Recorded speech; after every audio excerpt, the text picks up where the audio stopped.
बिस्मिल्लाहिर्रहमानिर्रहीम। शुरू अल्लाह के नाम जो बड़ा मेहरबान और रहम करने वाला है।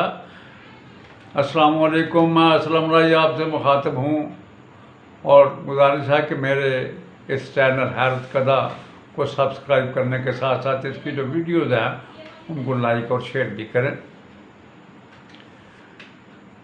गुज़श्ता वीडियो में सुल्तान नूरुद्दीन ज़ंगी के जो हालात थे वो कला हारून तक हमने जाने। अगला साल जो था वो सुल्तान के लिए हवादस का साल जो है वो शुमार होता है। शाम के अंदर ज़लज़ला आया, बहुत बड़ा, फसीले शहरों की गिर गई। सिर्फ एक अकेले हमाद शहर में 10,000 आदमी मर गए, मकान गिर गए, शहरों की फसीलें जाती रहीं।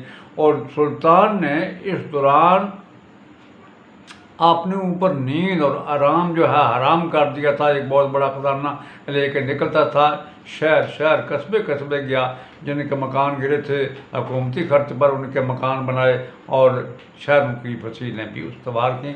इसी दौरान कुछ सलीबी दहशत गर्दों ने जो है वो कार्रवाइयाँ करना शुरू की, लेकिन सुल्तान ने उन पर काबू पा लिया। अब जितने ये सलीबी दहशत गर्द थे ये हुम्स और हमाद शहर के नवा में जमा हुए ताकि एक बहुत बड़ा इज्तिमा एकदम हल्ला बोल दे मुसलमानों पर और उनके इलाकों को फतह करें। सुल्तान को जब खबर हुई तो सुल्तान ने जो है उनका जो है रुख किया। पहली बार इस लश्कर में सुल्तान नूरुद्दीन ज़ंगी और शेरको के साथ शेरको का बड़ा भाई नजमुद्दीन अयूब और सलाहुद्दीन भी शामिल थे। चुनांचे हुम्स और हमाद शहर के नवा में सलीबियों को बदतरीन शिकस्त दी। उसके बाद सलीबी जो है आगे भागे। सलीबियों का ये इरादा था कि भाग के आगे जो शहर आता है बानियास, वहाँ जाके पनाह ले लेंगे, लेकिन सुल्तानों का ताक़ब कर रहा था। जब उन्होंने देखा कि सुल्तान तो हमारे पीछे लगा हुआ है तो वो बानियास से भी निकल गए। सुल्तान ने आगे बढ़कर बानियास जो है शहर का मुहासरा कर लिया और उसे भी फतह कर अपनी ममलकत में शामिल कर लिया। इसके बाद अगले साल सुल्तान शदीद बीमार हो गया, चलने फिरने से भी जाता रहा।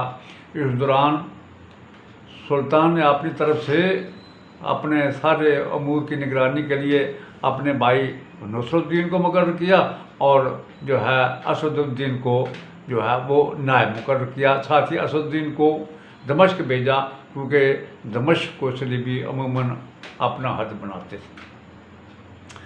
चुनांचे ये सारे इंतजामात करने के बाद सुल्तान को इस दौरान जो बड़ा दुख हुआ वो ये कि इसके भाई नसरुद्दीन और सुल्तान के बेहतरीन सलार मजदुद्दीन के दरमियान जो है चपकलगश हो गई, हालात बिगड़ जाते। लेकिन सुल्तान इस दौरान को सेहतमंद हो गए और उन्होंने मामले को संभाल लिया। इसके बाद सुल्तान ने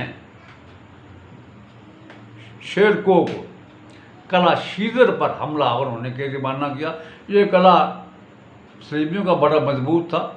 पहले सुरंग के जरिए अंदर जाना पड़ता था, फिर आगे एक जो है वो खंदक थी जिस पर अंदर जाने बाहर निकलिए पुल था, वो बड़ा महफूज था। लेकिन असदुद्दीन और सुल्तान का इतना रोब था उन पर कि मुवर्रिखीन लिखते हैं वो चाहते तो अपना दिफा कर सकते थे, लेकिन उन्होंने गुजारिश की कि हम आपकी अताअत करते हैं, हम जजिया अदा करेंगे। चुनांचे उनकी भी इस जो है अर्जदास को कबूल करके उन पर जजिया मुकर्रर कर दिया। उसके बाद हारम वालों ने फिर जो है वो बगावत की। हालांकि पहले उनके दरमियान मुआहदा हुआ था, लेकिन सुल्तान ने फिर उन्हें भी अज़ियत करके अपना मती और फरमाबरदार बनाया। इसके बाद सुल्तान ने अंदाज़ा लगाया कि ये जितनी दहशतगर्दी होती है, बार बार सलीबी लश्कर मेरे मुकाबले में आते हैं, तो ये सारी शरारतें यरूशलेम का बादशाह बारडून करता। चुनांचे सुल्तान ने फैसला किया कि बारडून के इलाके में घुसकर जो है वो कार्रवाई करनी चाहिए। एक लश्कर के साथ सुल्तान निकला। अपनी सरहदों को पार करके बारडून के इलाकों में दाखिल हुआ। बारडून एक बहुत बड़ा लश्कर लेके आया, लेकिन उसकी बदकिस्मती उसे शिकस्त हुई सुल्तान के हाथों में और वो यरूशलेम की तरफ भाग गया। इस तरह एक सबक मिला बारडून को कि सुल्तान जब और जिस वक्त चाहे उस पर हमला आवर हो सकता है। इसके बाद सुल्तान एक बार फिर बीमार हो। इस बार सुल्तान की जो बीमारी थी बड़ी शदीद थी। सुल्तान चल फिर भी नहीं सकता था, खाने तक कुछ भी नहीं था, मैदा उसका ख़राब हो गया था। इलाज शुरू हुआ और सुल्तान जो है, मौरखीन कहते हैं कि कभी कभी सुल्तान पर गशी भी तारी हो जाती थी। चुनांचे सुल्तान अपनी ज़िंदगी से मायूस हो गया। सारे उमरा और सलारों को उसने जमा किया और सुल्तान ने कहा, मेरा कोई पता नहीं मैं किस वक्त कूच कर जाऊं, मैं तुम्हें एक वसीयत करता हूं, अगर उस पर अमल करोगे तो बाहम खून रेजी से बच जाओगे। चुनांचे सुल्तान ने कहा, इससे पहले जब मैं बीमार हुआ तो अपने भाई नुसरतुद्दीन को मैंने अपना नाम मुकर्रर किया था, लेकिन वो काम चलाने का जो है सलाहियत नहीं रखता। मेरे सलार मजदुद्दीन से उसने मामला ख़राब किया। इस बार मैं तुम्हें वसीयत करता हूँ कि अगर मैं इस बीमारी से मर जाऊँ तो मेरे भाई कुतुबुद्दीन जो है मूसल के जो हाकिम हैं उनके हाथ पर बैत करना। वो जो है इस्लाम दुश्मन कुव्वतों के ख़िलाफ़ हरकत में आने का एक जज्बा भी रखता है और उसके अखलाक व आदात भी बहुत अच्छे। ये वसीयत करने के बाद ये वसीयत सुल्तान ने अपने भाई कुतुबुद्दीन को मूसल की तरफ भिजवा दी। अब इसी दौरान जो है दुश्मन को पता चल गया कि सुल्तान ऐसा बीमार हुआ कि उठने ही उसकी कोई हालत ही नहीं है।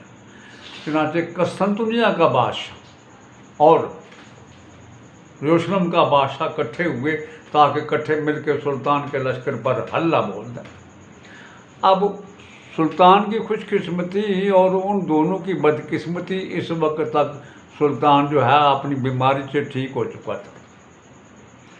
जब ठीक हो चुका था तो जब वो सरहदों पर आए तो सुल्तान बनाते खुद अपने लश्कर की कमानदारी करते हुए उनके सामने आया तो उनके पाँव तले से ज़मीन निकल गई। तो ये तो हमारा मुकाबला सुल्तान से है। तो उन्होंने एक वफ्द भेजा सुल्तान की खिदमत में कि हम आपसे जंग करने नहीं आए, हम तो आपके ये रिक्वेस्ट करने आए हैं कि आप हमसे मुआवजा ले लें और जो आपके पास ईसाई कादियाँ वो छोड़ दें। चुनांचे एक भारी मुआवजा उन्होंने सुल्तान को अदा किया और सुल्तान ने जंगी कादी छोड़ दी और वो वापस चला। इस दौरान सुल्तान का जो भाई नुसरतुद्दीन था उसका दिमाग ख़राब हुआ। वो उसके पास उस वक्त दरिया फरात के किनारे एक बहुत बड़ा लश्कर था और उस लश्कर के साथ उसने बगावत कर दी, दरिया को अबूर करके दमिश्क पर कब्ज़ा करने के लिए बढ़ा। इस दौरान दमिश्क के कुछ उमरा ने भी साजिश की और उसे दमिश्क पर हमला होकर अपनी हुकूमत बनाने की दावत दी, लेकिन वो पकड़े गए। लेकिन सुल्तान के सामने उन्होंने माफ़ी मांग ली, सुल्तान ने उन्हें माफ़ कर दिया।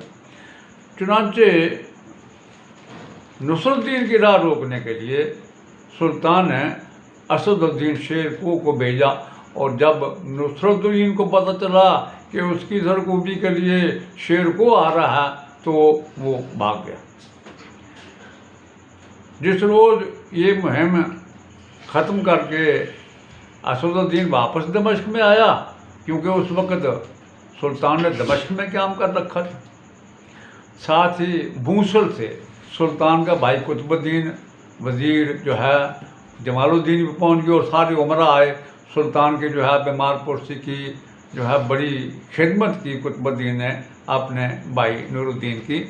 और जब वो सुल्तान के पास चंद दिन रह के वापस जाने लगा तो सुल्तान ने उसे तोहफ़े दिए, खिलत दी और बड़े प्यार से उसे रुखसत किया। ये रुखसत करने के बाद सुल्तान फिर अपने भाई नुसरुद्दीन के खिलाफ हरकत में आया। उसने हरान पर कब्ज़ा कर लिया। चुनांचे सुल्तान अपना लश्कर लेकर हरान की तरफ बढ़ा और जब उसे पता चला कि सुल्तान बजाते खुद हरान की तरफ आ रहा है तो वो अपने अहले खानों को भी छोड़कर खुद भाग गया। सुल्तान ने उसके सारे लवाहिकीन को उसके पीछे रवाना कर दिया और इस तरह मुल्क के अंदर जो है वो बगावतें ख़त्म हुई। इस दौरान जो है कई मकाम पर जो है ईसाइयों ने छोटी छोटी जो है वो बगावतें और सरकशियाँ करनी शुरू की, लेकिन सुल्तान ने उन सब पर काबू पा के एक तरह से अपनी ममलकत में अमन व अमान कायम कर दिया। सुल्तान के जो बकिया हालात हैं वो इंशाअल्लाह अगली जो है वीडियो में आपके सामने पेश करेंगे। तो जाते जाते मैं आपसे गुजारिश करूं कि